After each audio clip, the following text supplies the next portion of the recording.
So this Yeah. actually happened a couple of weeks ago. The Oklahoma Commission took an issue to All Elite Wrestling utilizing, I think it's I'm like blanking on the name, but utilizing a transgender professional wrestler Nyla Rose. They were kind of taking an issue on utilizing a transgender professional wrestler in an intergender match and threatened for further punishment if they were to continue to do practices like this in Oklahoma. I just wanted to know your take on this because they're talking about Nyla Rose. But I wanted to know what your perception was on this, on Oklahoma taking an issue to the utilization of a transgender pro wrestler in an intergender match. Sorry, I'm like reading the what I found on Twitter on it. Yeah. Are they upset They're with super Nyla? I think they're not upset with Nyla as much as they're upset with AEW because it violates the Oklahoma Commission's rules and statutes. He stated that it needs to be updated so it doesn't need to affect the future. Commission members ask and question discuss the issue that come along with male versus female wrestling. Damn, that's crazy. It is, right? Wow. I just want to see what the threat was. There'd be punitive action made against them if they do so. Second by Terry Smith was made by Dr. Larry Lovelace. Blah, blah, blah, blah, blah, blah, blah.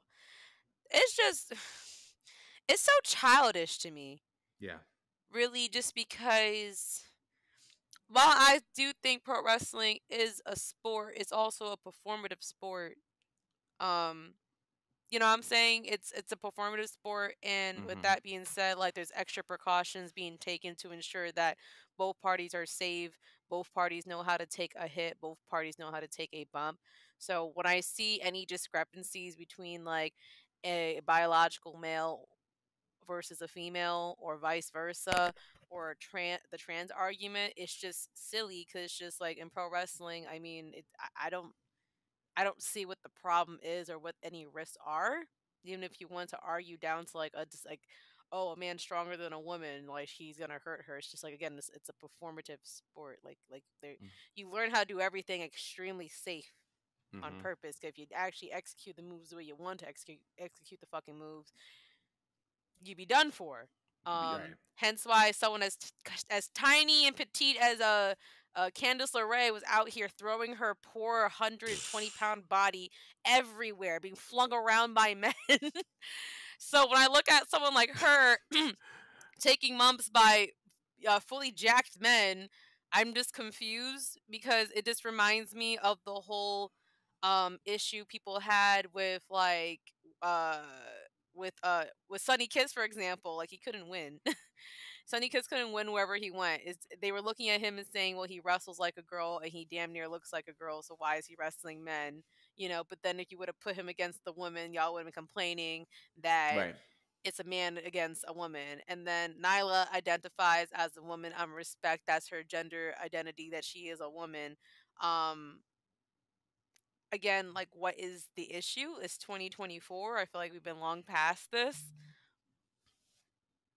It's just to me like, why is that a law over there? I'm assuming Oklahoma has to be a conservative state or something, but like again, performative sport. It's not like it's like a full on combative sport to where you can actually like line up biologies. Like it's just it's just stupid. It's just fucking stupid. And I feel bad for Nyla because she probably has to deal with this shit everywhere she goes. Yeah. And she's just trying to exist, and she obviously has shown that she could work just fine with women. She done it for like what, 4 years now? AEW has been a thing since 2019. It's been 4 or 5 years. But 5 years, yeah, that's crazy when you think about it. That's nuts. Right. And it's not like she hid it. You know, it's been public knowledge that that is a trans wrestler identifying as a woman. She only posts it all over her social media if it not has been mentioned on the show. So even if you want to blame AEW, it's like, why are you not looking up the talents? Why? Why did you not do your research, and why are you complaining? Why is that on AEW that they had to look for these things? Like you should be aware of who's coming in if that was the case. So it's like whatever way you paint it, Oklahoma, you wrong as hell. to kind of piggyback off of that, I don't even think that this is a AEW issue as much as it is an Oklahoma issue, and I think that it is a reflection of a larger problem, which is kind of like the common theme amongst arts and entertainment and sports industries, is that we see these laws pertaining to certain people, and they're reflective of what's happening overall, right? Like like when we see all of these homophobic and transphobic laws put into place, put into legislation in regular everyday life, obviously stuff like that is going to trickle down to the wrestling industry, to sports, to arts and entertainment. And it's really just a matter of a means of control. At the end of the day, Mm-hmm. like AEW has been branded as a professional sports league that has been super progressive from day one. Yeah. Nyla Rose, Nyla Rose is the second AEW World Women's Champion. She was the first transgender, I believe, to win a women's world champion. This is stuff that we know about AEW.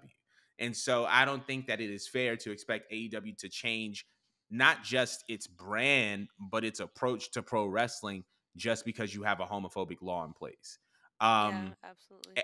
and I think that is just overall, it's just not a good look. Like I think that when it comes to pro wrestling, it's very very clear that it is for everybody, that different companies have different approaches to it, and I feel like everybody should have the free will to do what they want as far as how they book their shows, and they shouldn't be in or I should be say considerate of some laws that don't really have a lot of merit or a lot of moral ground. Um but yeah, it's just super disappointing. I would have to say that I have to give Tony Khan credit for taking it on the chin and just being like, listen, if y'all mad, y'all mad. It is what it is. Like this is And what if we're y'all doing. sue, I got the money. Now what? Right. Exactly. So I give Tony Khan credit Kron. for that. But yeah, I was about to Kron. But yeah, I mean that's pretty much all my feelings about it. I just think that it's dumb that in 2024 we're still navigating this. But let us know how you feel about this in the comments below.